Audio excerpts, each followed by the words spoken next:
Okay, so I'm going to change the filters on the Epilogue laser cutter filtration unit. So this should happen probably about once a month.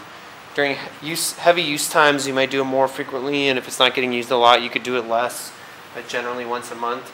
And so I start by unlatching two sides of the top of the filtration unit.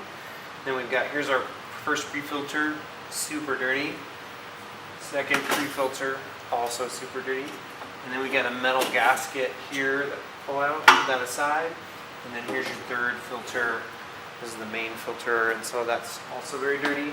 So I've got, here are my other replacement filters. They're usually kept below the machine in a cardboard box. If it's the last set, you should be ordering immediately. Generally, when there's a set still in the box, I put in an order for new filters because they take time. They're coming from Canada. So I drop in the main filter, then the metal gasket, then the first pre-filter. The airflow arrow needs to be going down,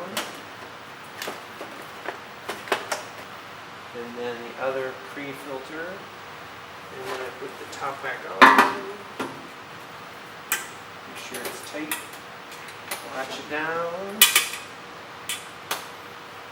and you're set to go.